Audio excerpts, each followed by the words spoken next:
जो over thinking में चले जाते हैं और बहुत ज़्यादा चीज़ों को ओवर थिंक करते हैं, बिकॉज ये बहुत ही हमारी लाइफ में घातक हो सकता है दोस्तों। कहीं का गुस्सा कहीं और ही निकल जाता है, और जब कहीं और ही निकल जाता है तो उनके साथ भी हमारा रिलेशनशिप खराब हो जाता है। इसका इस तीसरे पे निकल जाता है तो इसके साथ भी रिलेशनशिप खराब हो जाता है, और धीरे धीरे चीज़ें खराब होनी शुरू हो जाती हैं। तो वो जो नंबर है जिसकी वजह से ओवर थिंकिंग होती है या रिस्पॉन्सिबल फॉर ओवर थिंकिंग है, वो मम्मी पापा ने ही कुछ कह दिया तो थोड़ा बुरा लगता है, भाई बहन से लड़ाई हो गई तो बुरा लगता है, गुस्सा बहुत जल्दी आ जाता है, नेगेटिव स्पाइरल में घूमने लगते हैं। इस लूप से निकलना इनके लिए बहुत ही इम्पॉसिबल हो जाता है। बट अब करें क्या?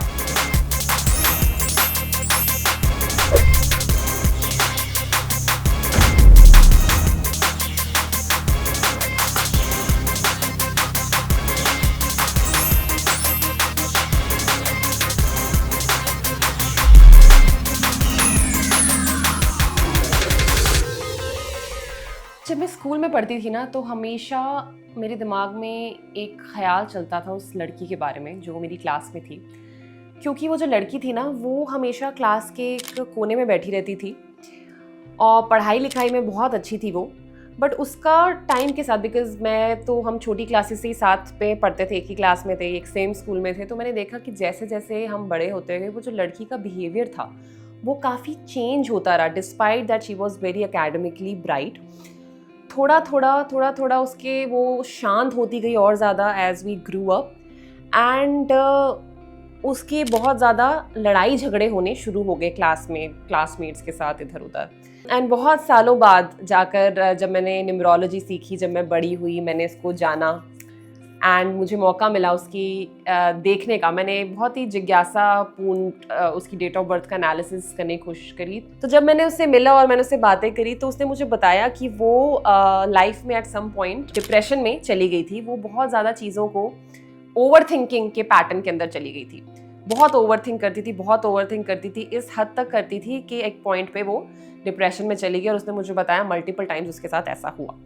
तो ये वीडियो भी मैंने ऐसे ही अपने दोस्तों को, आप सभी को, अपने व्यूअर्स को एड्रेस करने के लिए बनाया है जो ओवर थिंकिंग में चले जाते हैं और बहुत ज़्यादा चीज़ों को ओवर थिंक करते हैं, बिकॉज ये बहुत ही हमारी लाइफ में घातक हो सकता है दोस्तों। आपके इर्द गिर्द आपने देखा होगा कुछ लोग होते हैं जो बहुत ज़्यादा ओवर थिंकिंग में चले जाते हैं और इस वजह से लाइफ में काफ़ी हर्डल उनको देखने को मिल सकते हैं। एंड बुरी नहीं, बट एक अजीब बात यह है कि जब आप ओवर थिंक करता है कोई, तो उसको नहीं पता चलता उस समय कि वो ओवर थिंक कर रहा है। उसको ऐसा ही लगता है कि यार मेरे साथ ऐसा क्यों हो रहा है, ये फलाना बंदा मेरे साथ इस तरह का बिहेव क्यों कर रहा है, इसने मुझसे इस तरह बात क्यों करी, तो ये सिचुएशन मेरे साथ ही क्यों हुई। उसको उस समय समझ में नहीं आता है कि वो ओवर थिंक कर रहा है। शायद कुछ सिचुएशन को हो सकता है सही हुई भी हो, बट काफ़ी टाइम वो ओवर थिंक कर रहा होता है, जिसकी वजह से बात और बिगड़ जाती है। कहीं का गुस्सा कहीं और ही निकल जाता है, और जब कहीं और ही निकल जाता है तो उनके साथ भी हमारा रिलेशनशिप खराब हो जाता है। इसका इस तीसरे पे निकल जाता है तो इसके साथ भी रिलेशनशिप खराब हो जाता है, और धीरे धीरे चीज़ें खराब होनी शुरू हो जाती हैं। तो इसीलिए वीडियो मैंने ओवर थिंकर्स को एड्रेस करने के लिए किया है। तो वो जो नंबर है जिसकी वजह से ओवर थिंकिंग होती है या रिस्पॉन्सिबल फॉर ओवर थिंकिंग है, वो है नंबर 2। जी हाँ दोस्तों, और उस लड़की का जब मैंने चार्ट का एनालिसिस करा, जब मैंने देखा उसके पास भी थे मल्टीपल 2, तो लॉजिकली अगेन समझने की कोशिश करते हैं ऐसा क्यों होता है नंबर 2 वालों के साथ। अगर आपका ड्राइवर नंबर 2 है और मल्टीपल टाइम्स आ रहा है, तो इस तरह के लोगों का जो यूजुअल कैरेक्टर होता है, they become very sensitive in nature. छोटी छोटी बातों पे इनको बुरा लगने लगता है, बहुत ज़्यादा, बहुत ही सेंसिटिव डेलिकेट नेचर के हो जाते हैं। मम्मी पापा ने ही कुछ कह दिया तो थोड़ा बुरा लगता है, भाई बहन से लड़ाई हो गई तो बुरा लगता है, गुस्सा बहुत जल्दी आ जाता है कि मुझे ऐसा क्यों कह दिया, दोस्तों की बातों का बुरा लग जाता है तो बहुत जल्दी बुरा मान जाते हैं, रोने लगते हैं।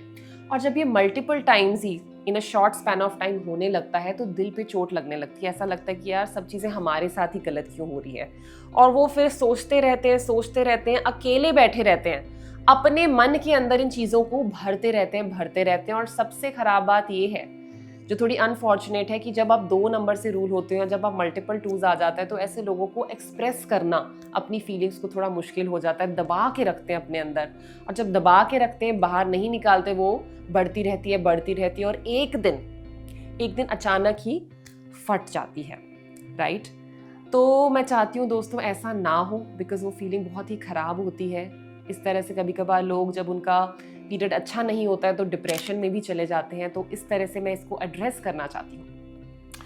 दोस्तों, मल्टीपल टूज हो तो भी डिप्रेशन या ओवर थिंकिंग हो सकती है। इसके साथ कभी कभार अगर 2 नहीं है, मल्टीपल 7s हो, या एक 2 के साथ एक 7 हो, या 7 के कॉम्बिनेशन में 2 हो, या खाली 7 भी हो, तो भी ये कभी कभार ओवर थिंकिंग करा देता है।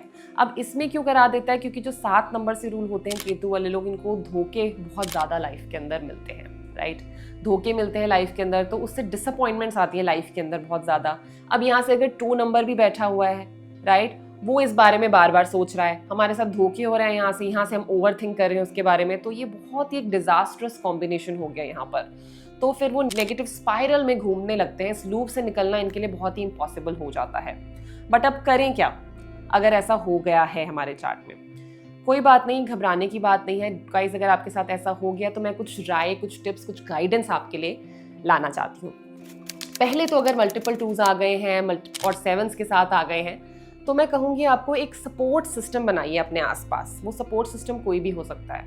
आपके माता पिता हो सकते हैं, आपके फ्रेंड्स हो सकते हैं, कोई भी फैमिली में ऐसा ट्रस्टेड मेंबर जो आपको लगता है आपकी बात समझेगा, आपका वो दोस्त जो आपकी बात समझेगा, उनको कभी भी अपने से दूर मत करें। अपना एक सपोर्ट सिस्टम बना के रखें अपनी लाइफ के अंदर कि दुख सुख में आप उनके साथ वो चीज़ बांट पाएं। और दूसरी बात ये कि प्लीज़ उस दुख सुख को बांटे भी, अपने अंदर उन चीज़ों को दबा के ना रखें। ट्राई, मुश्किल है आपके लिए, I know, easier said than done, but अपनी फीलिंग्स को एक्सप्रेस करने की कोशिश करें, चाहे वो एक ही ट्रस्टेड बंदे के साथ करें जिसको आप ट्रस्टेड फेलो मानते हैं अपना।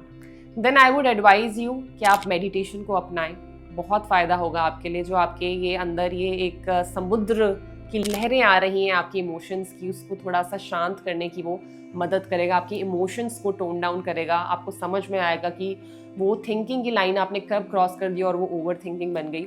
तो मेडिटेट करें। और चौथा मैं आपको कहूँगी एज रेमेडी कि आप चांदी के ग्लास में पानी पिए, ज़्यादा से ज़्यादा। चांदी का ग्लास एंड पानी, चांदी का ग्लास एंड पानी, एंड इसका ज़्यादा सेवन करें तो आपके लिए बहुत ही अच्छा होगा।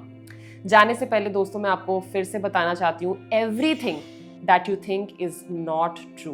Yes, everything that you think is not true. Specially उन लोगों के लिए बोलती हूँ जो लोग ओवर थिंक करते हैं। जी, एक डिफरेंस देखिए, थॉट वर्सेस थिंकिंग, ये दोनों बहुत ही अलग चीज़ें हैं दोस्तों। Thought versus thinking. कभी भी अगर आप किसी चीज़ के बारे में सोचते हैं, ठीक है, जो पहली चीज़ आपके दिमाग में आती है, वो जो आइडिया होता है, उसको हम कहते हैं थॉट, एंड उसके साथ कोई नेगेटिव कॉनोटेशन अटैच नहीं होती। बट जब आप किसी चीज़ के बारे में बैठ के सोचने लगते हैं, उसको एक प्रोसेस बना देते हैं, तो वो धीरे धीरे एक नेगेटिव कॉनोटेशन उसके साथ अटैच्ड हो जाता है। फॉर एग्जाम्पल, आज मैं बाहर गया था, उस दुकानदार को से मेरी लड़ाई हो गई जबकि मेरी कोई गलती नहीं थी। उसने मुझे 2 गालियाँ निकाल दी, मैंने उसको 2 गालियाँ निकाल दी, बट घर सारी बात खत्म हो गई। बट घर वापस आके आप उस बारे में सोचने लग गए कि उसने ऐसा क्यों कहा, क्यों करा, मुझे ऐसा बोल दिया, मुझे वैसा बोल दिया, परसों भी लड़ाई हुई थी, और ओवर थिंक करने लग गए।